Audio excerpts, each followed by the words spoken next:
아멘. 자녀를 어떻게 양육을 할까? 오늘 말씀에 주의 교훈과 훈계로 양육하라. 성경대로 가르치고 양육해라. 하나님 중심으로 신본주의로 양육해라 합니다. 자, 이거하고 반대되는 건 뭘까요? 인간 중심으로, 세상 중심으로, 물질 중심으로, 보이는 것 중심으로 가르쳐라. 세상 교육하고 믿음의 교육, 신앙의 교육하고는 다르다 얘기입니다.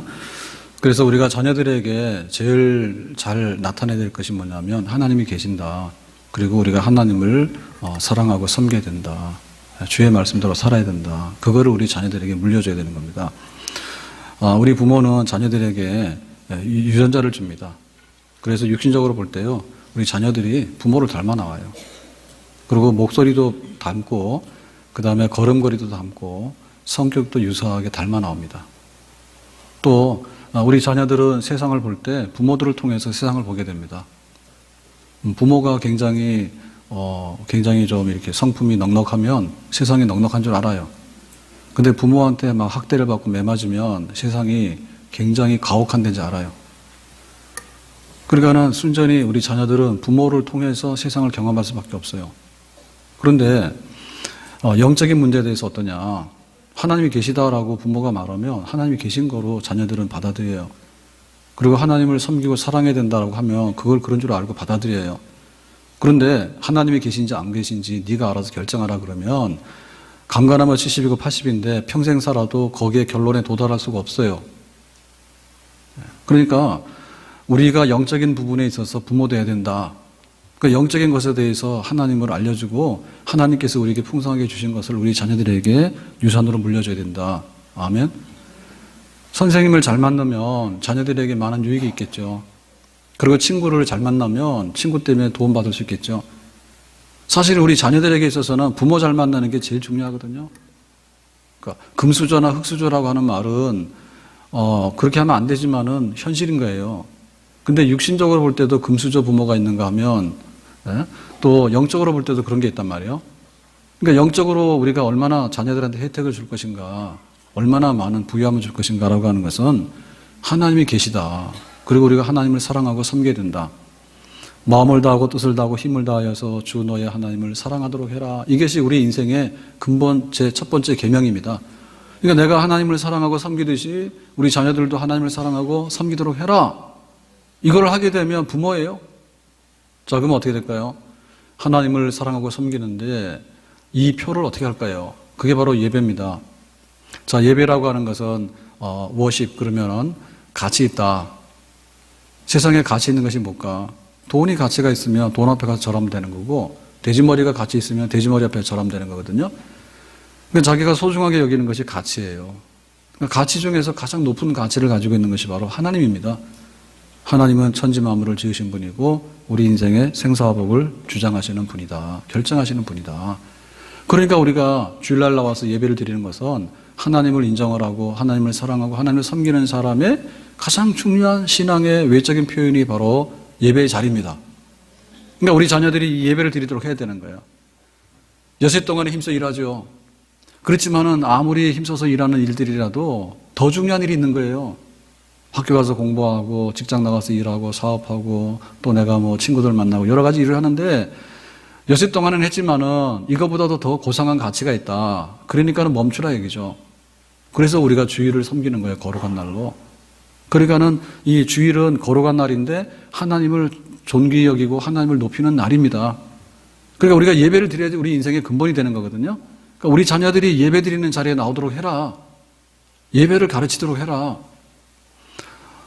아담의 그 아들이 가인과 아벨입니다. 그런데 두 아들은 너무나 다른 길을 걸어갔습니다. 형이 동생을 쳐 죽였습니다. 최초의 살인자가 됐고요. 그러니까는 하나님께 벌 받기 싫으니까 유랑하고 도망가는 사람이 됐거든요. 근데 그 가인은 뭐냐면 예배드리기 싫어하는 사람이에요. 예배드리는데 귀찮다 하고 불만이 많아. 왜 예배드려야 되냐 이럽니다. 그런데 아벨은 예배드리는 것을 기뻐했고요. 하나님께 드리는 것을 굉장히 즐거워했어. 그래서 이 형제 간에 형이 못마땅히 동생을 죽인 거예요. 그러니까 이 예배가 우리 인생의 모든 것을 갈라놨어요. 따라서 합시다. 예배가 살면 신앙에 살고, 신앙에 살면 인생이 산다. 그러니까 내 인생에 중요한 게 뭔가 그거를 우리가 표현해야 되거든요. 만약에 예배가 없다 그러면요, 막 가는 거예요. 내가 여세 동안 열심히 살았는데 주일날이 되니까 세상 사람들은 일요일 그러잖아요. 공휴일 그러잖아요. 공휴, 아무것도 없는 날이야. 그러니까 여세 동안도 내 마음대로 살았는데 여기 일요일마저도 세상 사람들 내 마음대로 사니까 그야말로 이거는 그냥 음주운전하는 차랑 똑같습니다. 어디로 튈지 모르는 럭비 광고 똑같습니다. 그러니까 내가 하고 싶은 대로 막 하고 아무도 나를 못 말려 막 하는 거야. 그래서 이게 쉬는 날 사건이 굉장히 많이 생기는 거예요. 학교 가고 직장 가면 일 잘 안 생기거든요. 네 마음대로 해보라 그러니까 자기 본색이 막 드러나는 거예요. 예배 없는 것이요 굉장히 위태롭습니다. 정말 하나님 옆에 가서 이렇게 무릎을 꿇고 하나님을 존경한다 그러고 하나님의 도움받고 경건해야 되는데 예배가 없다 그러면 막 가는 거죠. 우리 자녀들이 예배가 없다는 것은 내 인생 내 마음대로 사니까 막 간다는 뜻이거든요. 그러니까 나중에 겁나는 게 아무것도 없어요. 바늘도둑이 소도둑 된다고. 소도둑 되는 게 문제가 아니라 지옥 가는 것도 아낌없이 가는 겁니다. 막 가는 겁니다. 예배가 존중하게 받는 그런 가정, 그런 자녀가 다 될 수 있기를 주님의 이름으로 축복합니다. 자, 그래서 이제 하나님을 인정하고 하나님을 사랑하고 그 다음에 그 구체적인 표현으로서 예배를 드리는데 그러고 나서 어떻게 되느냐. 하나님의 말씀대로 교훈과 훈계로 가르치라 했어요. 하나님은 굉장히 인격자고요. 똑똑하신 분이에요. 그리고 하나님께서 만든 인간들도요. 똑똑해요. 그런데 하나님께서 우리에게 주신 교과서는 2개다. 자, 우리가 잘 알고 있는 것은 뭐냐면 주님의 교훈과 훈계는 여기에 기록되어 있습니다. 자, 이게 이제 교과서 텍스트입니다. 교과서입니다. 이것대로 하면은 하나님의 뜻을 알아먹고 우리가 하나님 뜻대로 살 수 있는 겁니다. 그런데 이제 이것 말고도 하나님께 주신 게 있는데 그게 이제 일반 계시, 자연 계시죠. 그러니까 하늘을 보면 하늘에 하나님의 영광이 드러나 있고 또 하나님의 솜씨가 기록되어 있어요. 그래서 낮에는 해를 보고 밤에는 달을 보고 별을 보고 그러면서 하나님을 찬양합니다. 근데 그게 원래 정상인데 인간이 죄 짓고 나서부터는 하늘의 해를 보면 하나님을 생각하는 게 아니라 해에게 절을 해버려. 별을 보고서 별이 아름답다. 별을 만드신 하나님을 찬양하는 게 아니라 별을 보면서 운명을 물어요. 점을 치고. 그 타락해서 그런 거예요. 그러니까 우리가 자녀들한테 야 하늘 봐. 별 봐. 그리고 네가 거기 따라서 살아. 이러면은 못 알아먹어요. 그러니까 일반 계시로서는 우리에게 정확한 하나님의 뜻을 분간해가지고 살 수 있는 길이 없어요. 세상의 모든 학문이라고 하는 것이 그 범죄에 속하는 거예요. 상당히 많은 유익을 주지만은 영적인 면에 있어서는 한 방울이라도 하나님이 계시고 하나님이 우리의 모든 것이라고 하는 것이 거기 표현되지 않았다는 얘기죠. 그러니까 우리는 이 성경으로 돌아가야 되는 거예요. 그 성경 말씀을 우리가 자녀들이 가르쳐야 되는 거예요. 그러면은 자녀들에게 성경 말씀을 가르치려고 하면 우리가 성경을 읽어야 되겠죠. 성경을 생각해야 되겠지. 그 다음에 성경대로 살아가는 삶을 살아야 되겠지. 그 다음에 우리 자녀들에게 가르치겠죠. 그래서 하나님의 말씀을 가르치는 대로 우리 자녀들은 영적으로 풍성한 자녀가 됩니다. 하나님이 없다. 하나님이 있다 하더라도 성경책에 있으니까 네가 알아서 하라 그러면 우리 자녀들은 몰라요. 우리가 그 교육이라고 하는 것은요. 교육자가 있고요. 그 다음에 피교육 대상이 있습니다. 교육을 받는 대상이 있어요. 피교육자가 있습니다. 교육자와 피교육자가 있고 거기에는 교과서가 있어요. 뭐를 전달하려고 하는가에 대한 내용이 있어요. 그 다음에 이제 교육적으로 그게 전달이 됐는가를 나중에 테스트까지 해가지고 이 교육의 과정이 완성이 되는 거예요. 그러니까 집에서 우리 부모들이 성경책을 가르쳐야 돼. 우리 주보에 보면은 여기 소율이 문답에 그 문답에 오늘도 이게 나와 있거든요. 29번 문답 보지 마세요. 집에 가서 하세요. 그래서 우리가 어떻게 그리스도의 그 구속에 참여하게 되는가. 이거에 대해서 우리 부모들이 자녀들한테 가르쳐야 돼. 가르치기 위해서 여기다 써준 거예요. 하나씩 매주마다 반복해서 돌아가면서. 교육이 굉장히 중요하거든요. 그러면 구체적으로 가르쳐야 되죠. 기도를 어떻게 할까요? 주기도문을 가르쳐야 되겠죠. 기독교가 뭐 믿을까요? 사도신경 가르쳐야 되겠죠. 성령 하나님이 누구래요? 가르쳐야 되겠죠. 그래서 아니 성경책에 있다는 것이 지시하는 것이지 성경책에 있다는 말이 가르침은 아니죠. 성경책에 있다는 것은 아니 야 너 거기 뭐 수학 교과서에 있잖아. 그거가 네 수학을 가르치는 겁니까? 지시하는 거지. 구체적인 우리가 가르침을 행해야 된단 말입니다. 부모로서 자녀들한테. 그러니까 부모들에게 있어서 그 하나님 말씀대로 살아가는 것이 굉장히 일상생활이 돼가지고 거기에 은혜가 계속되어 있어야 되는 거예요. 안 가르치면은 교육이 안 돼요. 가르쳐야 돼요. 자, 그래서 이제 가르치게 되는데, 우리 자녀들을 가르칠 때 우리에게는 분명한 어떤 교훈, 그런 것이 구체화되어야 됩니다. 예를 들면 하나님께서 우리를 가르칠 때 말씀대로 살아라 이렇게 한 게 아니라, 예를 들면 10계명을 줘가지고 10가지 계명 속에서 하나님 말씀대로 사는 법을 요약해서 간단 명료하게 지시했어요. 특별히 하지 말라고 하는 것은 굉장한 금지 명령인데, 이 금지 명령은 반대로 하면은 아주 긍정적인 명령이에요.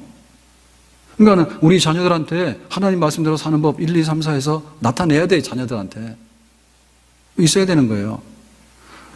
오늘도 그 록펠러 어머니의 10가지 교훈글에서 썼는데요.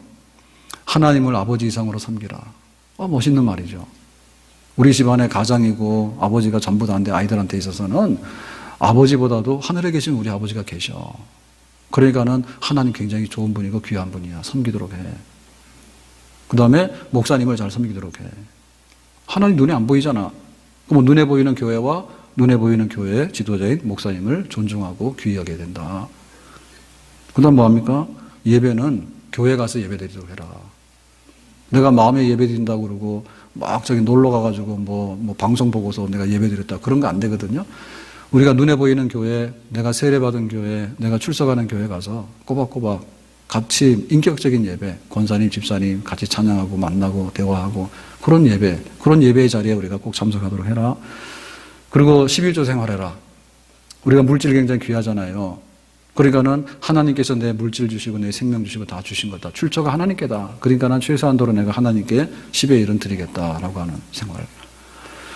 그러고는 이제 아침에 그 눈을 뜨면은 오늘 해야 될 일이 있습니다. 기도하고 하나님 날 도와주세요. 그리고 또 오늘 말씀의 양식을 우리가 받는 거죠. 밥만 먹는 게 아니라 영혼의 양식, 큐티하고 성경을 읽고 그래서 영혼의 양식 받고, 그 다음에 이제 하루가 끝나고 나면 혹 잘못된 게 있으면 하나님 앞에 회개하고 마음을 다시 고쳐먹고, 그 다음에 우리가 어떤 상황과 어떤 자리에 있더라도 원수 만들지 말고, 그리고 남을 도울 수 있을 때 다른 사람을 충분히 돕고, 그리고 예배의 자리도 10번째 보면은 제일 앞에 와서 앉으라 했거든요. 제일 앞에 와서 앉으라. 뭐냐면 예배라고 하는 것이 하나님의 집에 나오는 거 아닙니까? 하나님을 섬기기 위해서 나오는, 근데 예배를 드리려고 그러면은 예배에 맞게끔 앞자리로 나와야 되지, 하나님 앞에 나왔는데 맨 꼬리로 가서 있겠다는 얘기는 무슨 예배인가? 가급적이면 앞자리에 앉아서, 그 다음에 예배 전에 와서 묵상하고 기도하고 성경을 펴놓고, 그렇게 해서 준비해서 정말 사모하는 마음 가지고, 하나님 오늘 은혜를 안 주시면 내가 못 가요. 맨 앞자리에 있는 사람이 그런 열의가 있지 않습니까? 그러니까 그런 식으로 해야 돼요. 그러니까 이런 그 교훈이 구체화되어야 되는 거거든요. 그러니까 우리 자녀들에게도 그게 구체화되어야 돼요. 우리는 너 이번에 영어 점수가 얼마 나왔니? 너 이번에 수학 점수 얼마 나왔니? 네가 이렇게 해서 대학 가겠니? 어쩌니? 이런 얘기는 굉장히 관심이 많다니, 구체적으로. 그런데 우리 자녀들에게 나는 무엇을 가르치는가? 하나님 말씀에 대해서 나는 어떻게 쉽게 알아듣게 우리 자녀가 이 말씀을 지키고 살아야 되겠다고 구체화시켜가지고 그것을 실천 항목으로 만들어서 우리 가정이 지키고 있는가? 우리 자녀들이, 우리 부모들이 함께 그런 가정을 만들도록 해라. 하나님께서 그렇게 말씀하셨습니다. 그래서 이제 성경 가르치고 하나님의 뜻대로 가르치는데, 이것은 성경 퀴즈에 100점을 맞기 위해서 하는 건 아닙니다. 아브라함의 아들이 몇이었나요? 아니면 성경에서 제일 오래 산 사람은 누군가요? 뭐 이런 거를 맞추기 위해서 이게 가르치는 게 아니고, 결국에 우리 영혼이 잘 되게 하고 우리 생활이 잘 되게 하기 위해서 가르치는 거예요. 그러니까는 생활 중심으로, 다시 말하면 살아있는 현장 교육으로, 내가 신앙생활 하는 것이 너무 좋다라고 하는 것을 피부에 와닿게 느끼게끔 그렇게 그 생활 교육으로서 이거를 가르치는 것을 의미하거든요. 정약용이 그 실학 사상을 이제 그 연구하고 또 실천적인 많은 업적을 남겼습니다.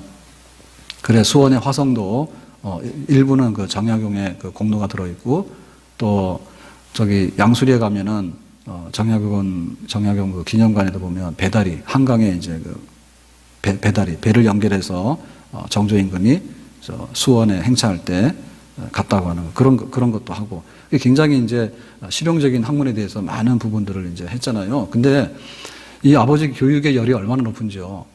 자기가 이제 그 정치적으로 굉장히 어려운 자리에 있어가지고 유배를 당하잖아요. 강진에 가 있잖아요. 강진에 가서 오래도록 있는데 그때 이제 아들들한테 편지 보내는 거예요.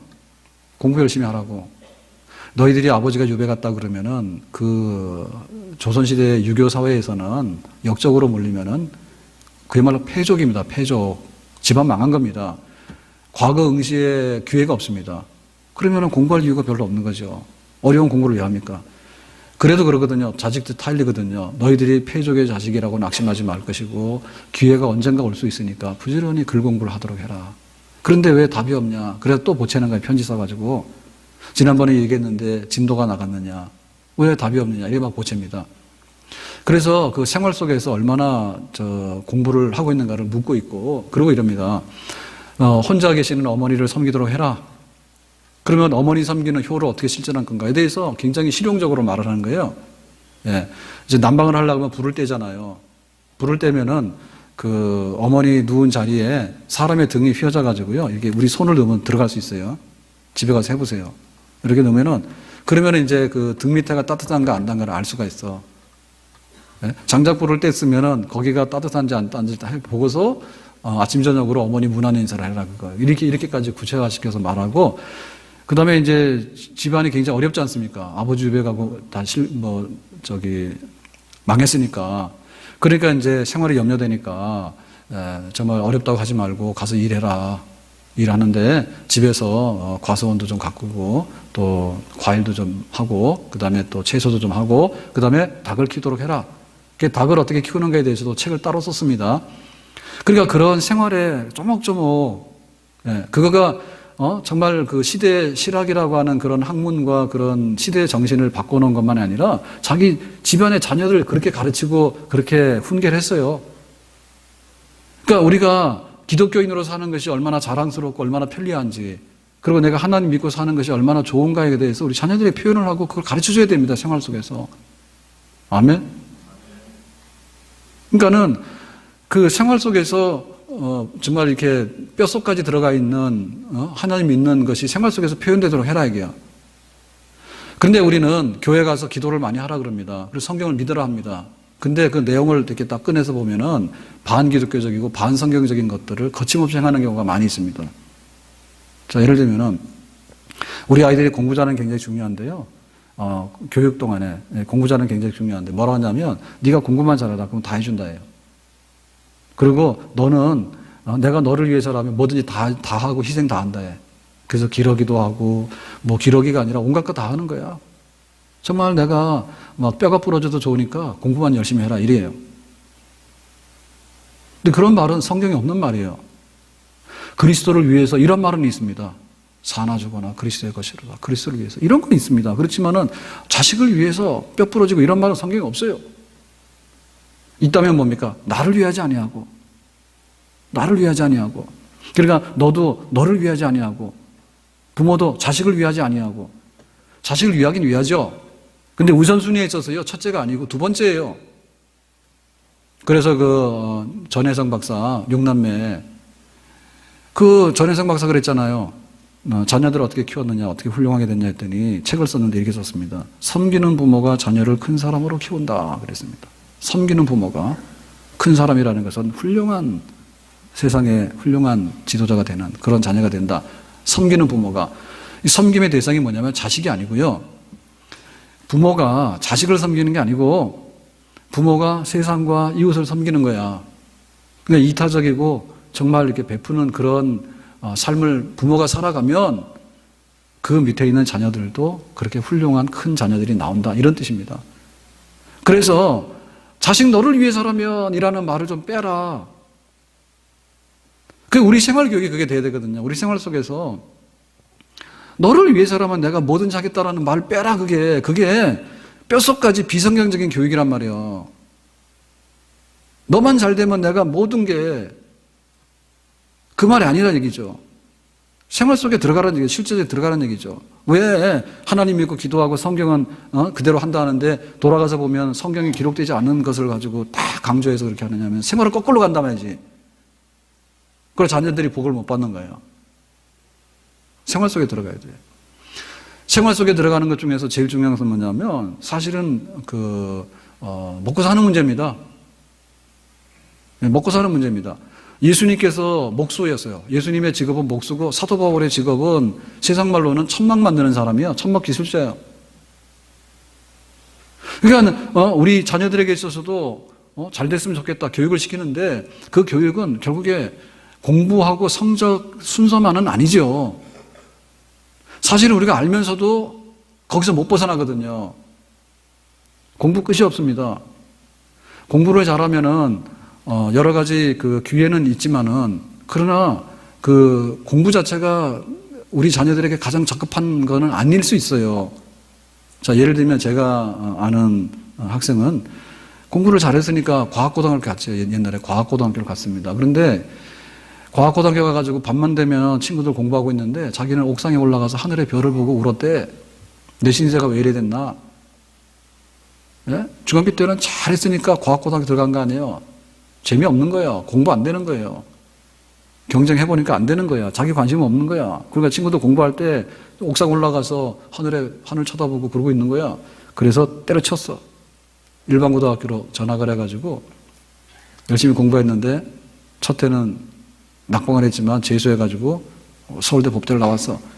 그러고 그러는데 좋아라고 또 교회를 다녔는데 나중엔 또 사법고시 안 한다 하더니 또 사법고시 하더라고. 그래서 사법고시 떨어졌어. 거기까지만 말하겠습니다. 끝이 없습니다, 이게. 그거는 수단이고 과정일 뿐이지 최종적인 목적이 아니에요. 그래, 우리나라 학생들이 하버드를 들어가면 굉장히 잘했다는데 하버드에 들어가면은 낙제 제일 많이 하는 학생이 우리 한국계 학생이라 했어요. 하버드가 목적이었는데 하버드 갔으니까 그 다음에 할 일이 없는 거야. 공부 안 하는 거야. 그러니까 우리 자녀들이 먹고 사는 문제는 성적표가 아니라니까. 성적표를 가지고 있으면 먹고 사는가? 일을 해야지. 그래서 뭔가 하면 직업교육인데 직업교육은 은사개발입니다.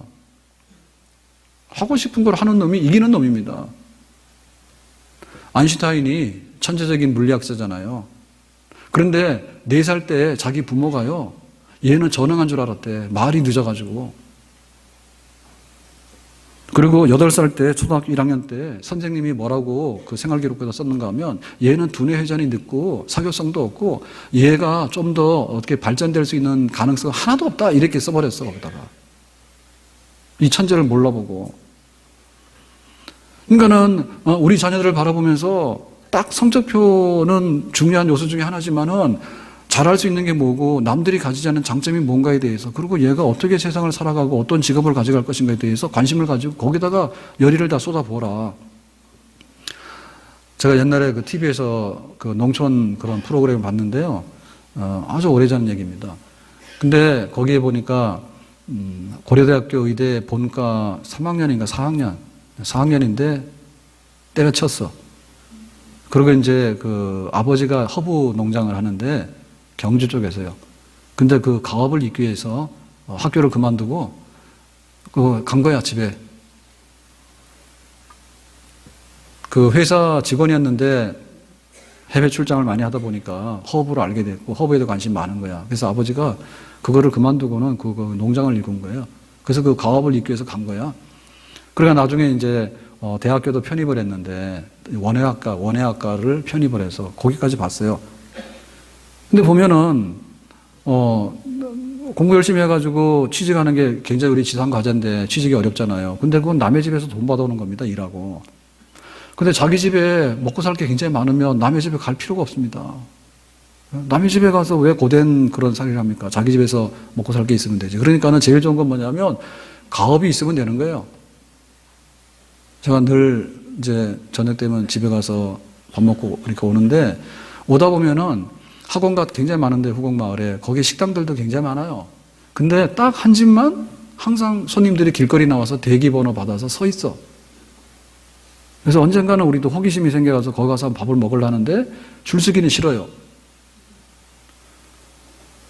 요즘에 식당이 잘 돼가지고 대기번호를 항상 주는 식당이 있나 모르겠습니다. 없는 줄 알고 있는데요. 거기는 그래요. 항상 바깥에 나와서 대기번호하고 서 있는 거예요. 길에. 그래도 항상 거기 있는 거야. 그러니까 그런 집도 있는 거예요. 예를 들면 그렇게 식당을 잘하는 집이 있다 그러면 그 집에 남의 직원 쓰겠냐고 자기 자식한테 물려줄 거 아닌가. 젊은 사람들이 와서 하더라고. 근데 왜인지 모르지만 잘해요. 사람이 많아요. 그러니까는 우리의 관심사가 정말 먹고 사는 문제인데 그 먹고 사는 문제가 얼마나 우리 자녀들한테 맞고 우리 집안에 맞는 일인가에 대해서 우리에게는 기회나 가능성이 굉장히 많은 겁니다. 근데 그것을 공부로 가둬가지고 공부 중에서도 안 되는 공부를 자꾸 하라고 그러고 그것 때문에 결국에는 미워하게 되고 그 다음에 나머지 9가지 할 수 있는 일도 못한다 하고 이렇게 돼버리니까 나중에는 바보가 되고 나중에는 대책이 없는 그런 자리를 가지 않는가. 그냥 교육 중에 교육은 먹고 사는 직업 교육이니까 부모가 시키라 그 말입니다. 자녀들한테. 그래서 이러한 직업 교육이나 먹고 사는 문제 이런 것들이 항상 우리 자녀들한테 준비가 될 수 있는 이런 가정이 되려고 하면 사는 게 즐겁고 일하는 게 즐거워야 됩니다.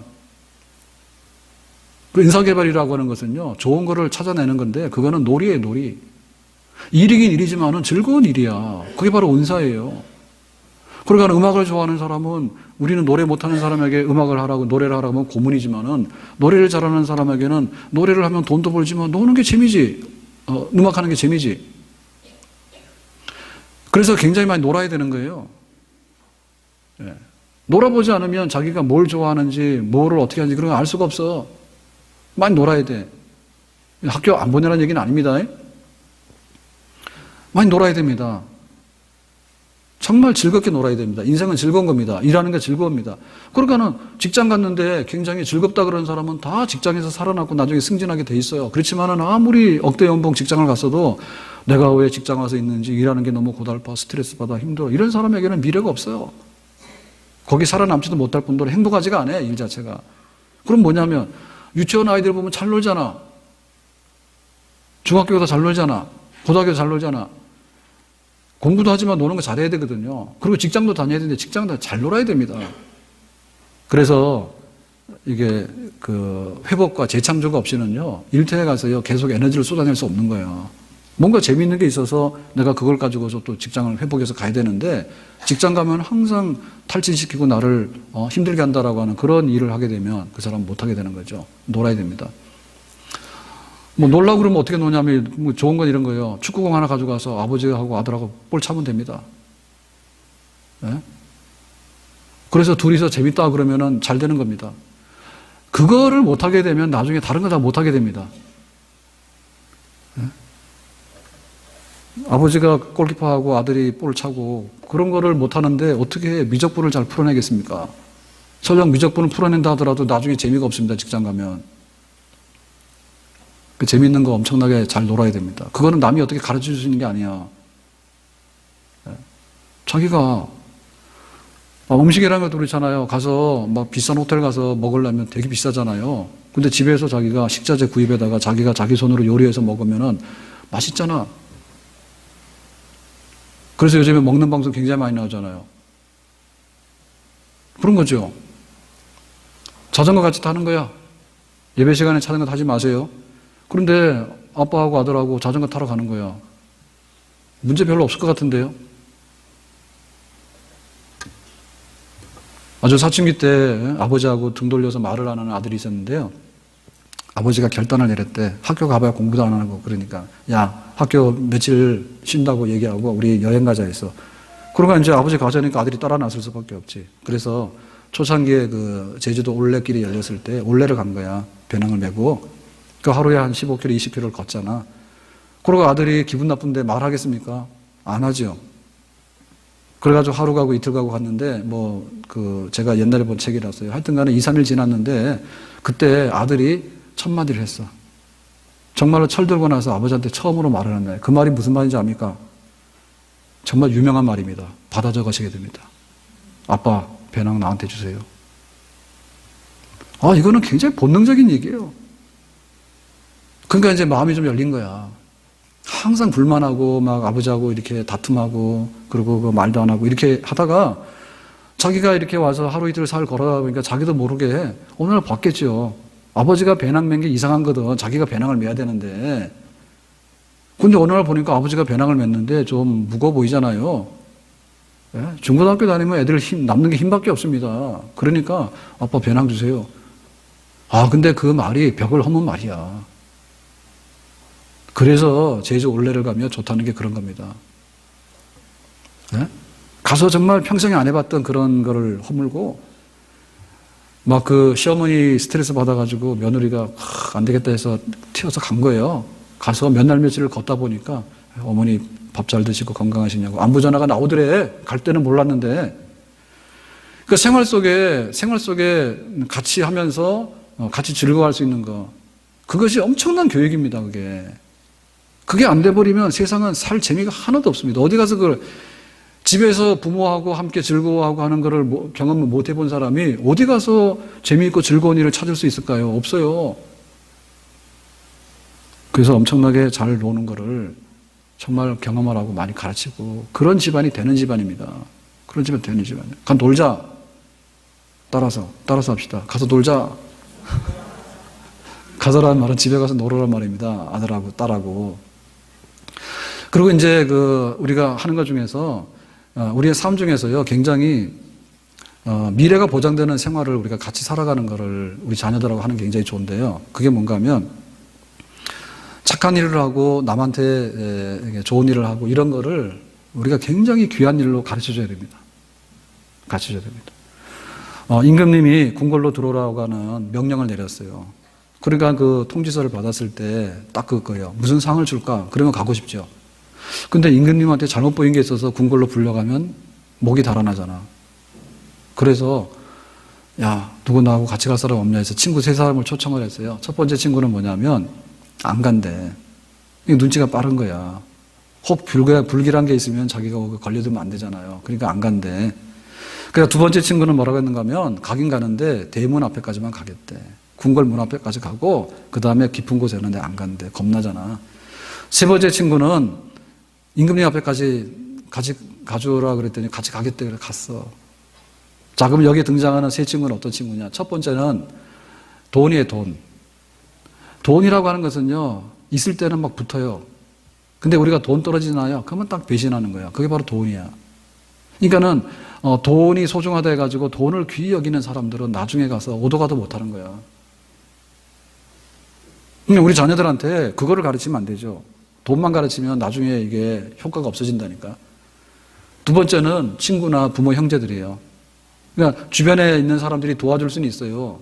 그렇지만은 자기가 코가 석자면 미안하지만 못한다고 빠져버려요. 그게 현실이에요. 그런데 세 번째 친구, 그 임금님 옆에까지 내가 가주겠다. 네가 좋은 일이 있을지 나쁜 일이 있을지 모르겠지만 내가 가주겠다라고 하는 친구는 뭐냐면 이게 항상 베풀고 선을 행한 사람이야. 그게 자신 있는 거예요. 그러니까 우리가 남에게 해롭지 하지 아니하고 남을 이롭게 하고 또 남에게 베풀고 착한 일을 하고 이런 것은 미래가 있는 일인데 자녀들한테 너 앞으로 잘 되라고 말을 했지 않습니까? 그러면 잘 되라고 말을 했기 때문에 잘 되는 구체적인 것을 가르쳐줘야 되겠지. 그거를 실행에 옮기도록 우리 자녀들에게 자극을 주고 그걸 연습을 시켜야 되겠죠. 아멘? 그래서 집안이 잘 되려고 하면 일단은 가장 쉬운 것부터 생각해서요. 하나님을 인정하고 사랑하고 그 다음에 예배를 드리고 말씀대로 가르치는데 생활 속에서 말씀을 가르치자. 그랬을 때 교회 올 때 예배 드리러 올 때 자녀들하고 같이 오면 대부분 다 잘 될 집안입니다. 자녀들하고 같이 예배 드리는 날 교회로 오게 되면 대부분 잘 되는 집안이다라고 볼 수가 있고요. 그 중에서도 이제 우리 장로님, 권사님, 집사님들 명단을 다 써가지고 다니면서 예? 우리 자녀들이 장로님, 김 장로님 안녕하세요, 이 장로님 안녕하세요 이것만 하고 다니면 걔네들은 복을 받을 아이들이야. 그걸 시키셔야 돼. 그러면 뭐냐면 부모님들이 우리들이 권사님 수고했어요, 장로님 고마워요 이걸 해야 돼. 근데 교회 오면 눈을 안 마주칠라 해. 그건 눈 마주치면 딱 돌려버려. 부모가 그러니 자녀들 어떻게 할 건가? 자녀들이 어른을 보면 인사할 생각을 하도록 하고 인사를 훈련시켜야 되겠지. 그래서 인사만 잘하더라도 세상에 나가서 망하는 자식 없을 것 같아. 직장 가서 예를 들면 일은 좀 못하더라도 정말 말 잘 듣고 정말 인사 잘하고 그러면은 그래도 좀 봐주겠죠. 일 잘하더라도 검 하나 가지고 인사도 안 하고 고개가 뻣뻣하면 콱 부러뜨리겠지. 뭐하러 필요해 그거. 그러니까는 우리가 교회 와서 왜 안내위원이 나보고 인사를 안 하냐고 그렇게 할 게 아니라 가서 안내하는 권사님 너무 수고 많으세요. 우리 아이들이 그렇게 인사를 해보세요. 그 아이들이 잘못되겠는가. 작은 일이지만 선이잖아요. 그리고 우리는 이제 그 예배 끝나면 식당 가서 이제 국수를 먹습니다. 근데 몇백 그릇 국수를 만들어가지고 그렇게 나온다는 게 쉬운 일은 아니에요. 그러니까 고마운 줄 아셔야 되는데, 자, 힘센 아빠는 들어가서 국수를 삶아. 그 다음에 솜씨 좋은 이제 엄마가 들어가서 국수를 그릇에 담아. 예를 들면, 그러면 우리 아이들은 뭐 해야 됩니까? 우리 아이들은 테이블 닦고 정리하고 다녀야 되겠지. 집안이 세트로 같이 해야 되겠죠. 예? 그래가지고 앉아가지고 이럽니다. 이거는 실제 상황이 아닙니다. 지금 제가 소설을 쓰니까 감안하고 들으시기 바랍니다. 또 오해해서 가지고 또 시험 들나요? 딱 갔는데, 아니, 교회에서 이렇게 막 사람들이 몰려와서 먹는데, 여기가 무슨 고급 식당도 아니잖아요. 예를 들면은, 거기 뭐 국수 국물이 떨어질 수도 있잖아. 그러면 자기 좀 닦으면 될 거 아닙니까? 근데 오늘 봉사가 누군데 이거 안 닦았냐고 이러고, 자식이 뭘 보고 뭘 배우겠습니까, 거기서? 예?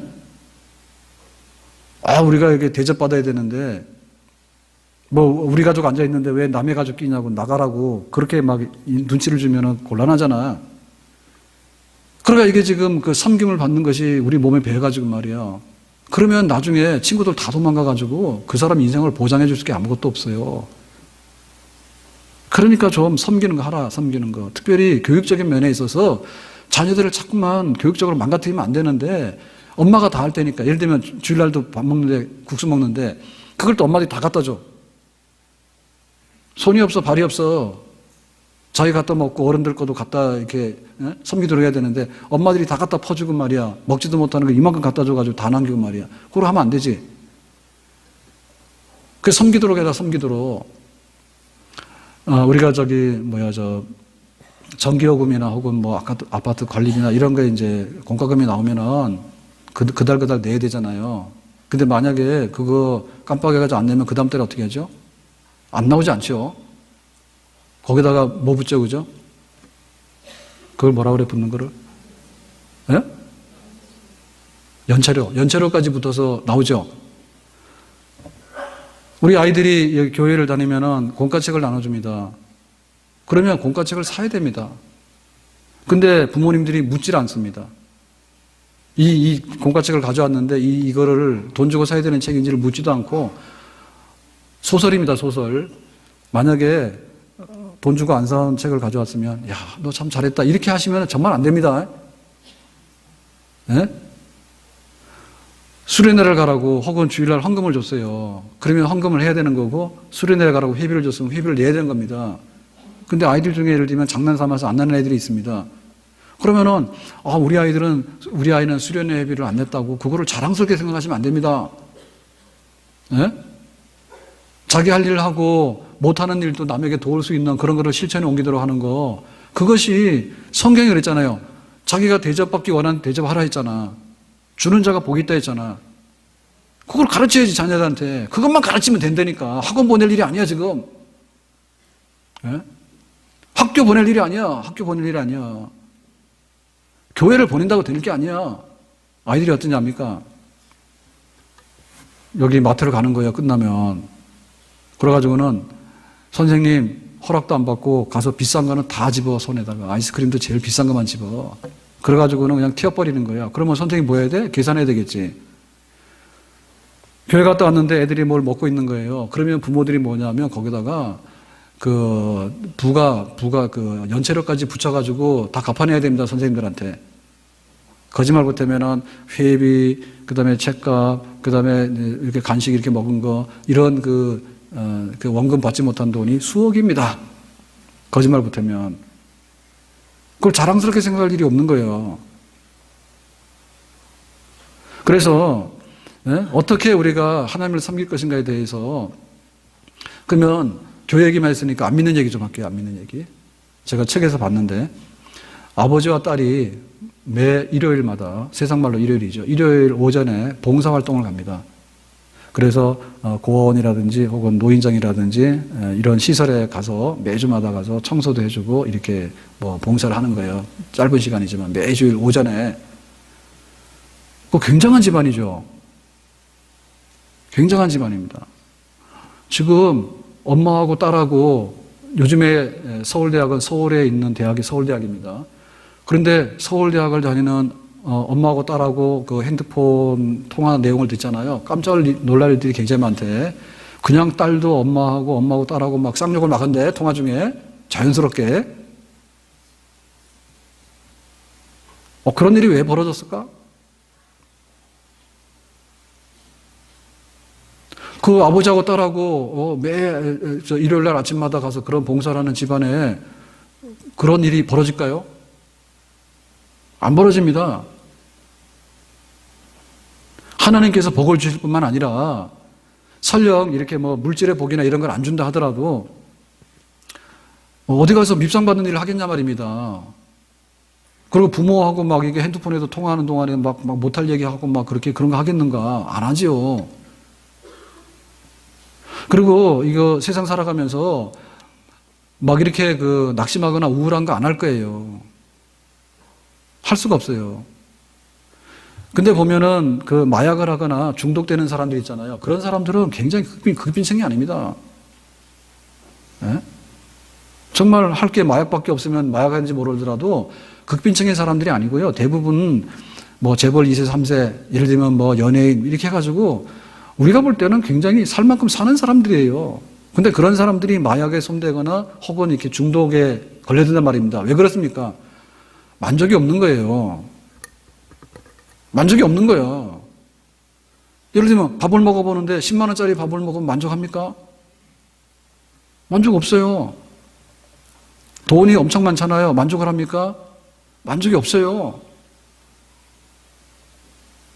그 만족이라고 하는 것은요, 즐거움이라고 하는 것은요, 하나님께서 우리에게 즐거운 행위와 즐거운 자리가 있는 거예요. 그게 다른 사람들 생각하고 그래도 내가 좀 이렇게 가서 봉사도 하고 하는 그런 자리에 있을 때 세상의 돈이나 세상의 쾌락이나 이런 걸 가지고 느끼지 못하는 자기 만족감이 있는 거예요. 그게 없기 때문에 사람들이 병드는 거예요, 지금. 솔직히 말해서 우리나라가 지금 2만 분이 넘어갔는데 정상적인 사람 같으면 인생을 포기해가지고 굶어 죽을 사람 잘 없습니다. 무슨 사연이 있는 겁니다, 거기. 사연이 있는데, 예를 들면 막 교통사고가 나가지고 장애인이 됐다 그러면 그 사연이 있는 거죠. 근데 그런 사연 말고, 멀쩡한데 사연 있는 사람이 훨씬 더 많아요. 멀쩡한데 사연 있는 사람 다 많단 말입니다.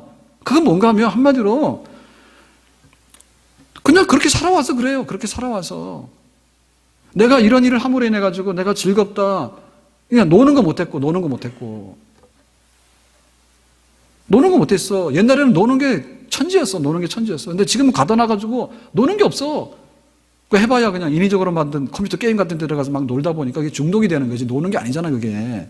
노는 걸 못했고, 그 다음에 남한테 주고, 인사 잘하고, 그 다음에, 이거 왜 국수가 이렇게 불었냐, 그게 말하는 게 아니라 와서 좀 이렇게 좀 테이블을 닦아보고, 그걸 안 해봤기 때문에 생전에 자기에게 만족이 되고 정말 자기를 편안하게 하는 게 뭔가를 모르는 거야. 그러니까 우리가 지금 굉장히 고급적인 삶을 살기를 원하지만은 사실은 굉장히 저급적이고 쓰레기 같은 삶을 산단 말이지. 왜냐하면 서비스 그 부가가 붙지 않으면 안 되는 그런 거를 가지고 우리가 살잖아요. 네? 물건도 멀쩡하지. 그런데 가가지고 이거 명품 갖다 붙여놓으면 이게 막 몇 배로 뛰는데 밑에다 갖다 놓으면 안 하잖아. 그러니까 우리가 했다고 하는 것이 뭐냐면 커피 원두 갈아봐야 그게 얼마 안 됩니다. 그거 진짜로 하면은 1kg짜리 이렇게 사오잖아요. 그러면 그게 원두 갈면 몇 개가 나옵니다. 100잔, 200잔이 나오는데 별 차이가 없습니다. 근데 막 스타벅스 이런 데 가면은 몇천 원 하는데 거기 앉아서 폼 난다고 앉아 있습니다. 그게 폼 값이지 재료값 똑같은 거예요. 그러니까 우리의 만족이라고 하는 것이, 우리의 즐거움이라고 하는 것이, 우리의 행복이라고 하는 것이 보면 대부분 다 보면은 아닌 데서 파가지고 갖다 놓은 거예요. 아닌 데서 파서 갖다 놓은 거예요. 그러니까 근본이 뭐냐, 근본이 뭐냐라고 할 때, 그래도 내가 너를 사랑하고, 그래도 내가 나한테 좀 더 주고, 그렇게 살아가는 즐거움을 가졌으면 적은 돈으로도 살 수 있는 것이고요. 적은 돈으로도 만족하며 살 수가 있겠죠. 그런 것들이 다 빠져있기 때문에 이런 현상들이 오는 거다. 이렇게 보겠습니다. 5월달 가정의 달을 맞이했는데, 다시 한번 우리 가정, 우리 자녀들이라고 하는 것은요, 유치원 아이들 두고 하는 얘기가 아닙니다. 우리 자녀라고 하는 것이 초등학교 애들을 두고 하는 얘기가 아닙니다. 꼬마들을 두고 하는 얘기가 아니라, 나이가 30이 되고 나이가 40이 되더라도 자녀는 자녀입니다. 아브라함과 이삭과 야곱이 죽기 전에 한 일이 뭐냐면 축복이에요. 그 축복이라고 하는 것은 마술적인 축복이 아니에요. 이때까지 아무것도 없었는데 내가 너를 축복할 테니까 네가 뭐 거지같이 깡패같이 살았든 뭐든 간에 하나님께서 축복이 너한테 덩어리로 던져지자, 이런 축복이 아닙니다. 하나님께서 이렇게 살며 복을 주신다 했다. 그러니까 내가 마지막에 너에게 부탁하는데 그런 삶을 살도록 해라. 그게 마지막 축복이고 마지막 유언입니다. 그러니까는 우리가 죽는 그날까지 우리 자녀들을 그런 방식으로 축복을 해야 됩니다. 아멘. 하나님을 사랑하고 하나님께 가까이 나가고 하나님께 가장 높은 가치를 두고 예배를 드릴 줄 알고 하나님의 말씀을 분간해서 그렇게 살 줄 알고 생활 깊은 곳에서 늘 하나님께서 살라고 하는 방식대로 살아가는 그런 삶을 살아가는 것을 우리 자녀들이 우리 죽는 날까지 우리 자녀들이 그렇게 살기를 원하는 그런 자녀 교육과 그런 기도가 우리 가정에 있기를 주님의 이름으로 축복합니다. 그렇게 되면 우리 자녀들에게도 기회가 있습니다. 장사의 수중에든 화살 같고 또 백향목 같고 감람나무 같은 하나님께서 약속하신 그 자녀들이라고 하는 것은요, 단순하게 초등학교 다니는 애들만 말하는 게 아니라 나이가 40대고 50대고 철나더라도 부모들이 유산으로 물려준 신앙의 그 유산이 그대로 자녀들에게 받아들여서 된다면은 그 축복의 열매가 정말 나이가 들더라도 그것이 세대가 지나가서 1000대에 이르더라도 자녀들에게 부모들이 말한 모든 축복은 그대로 이행이 되어지는 줄로 믿습니다. 아멘. 아직도 기회가 있어요. 아직도 기회가 있어요.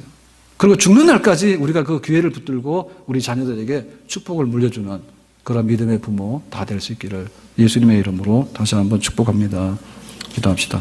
하나님 아버지, 가정의 달 우리 자녀들에게 복을 주시되 하나님께서 말씀대로 양육하는 부모에게 주시는 복, 그 자녀들에게 주시는 복이 임하기를 원합니다. 예수님의 이름으로 기도합나이다. 아멘. 다 일어나 찬양합니다.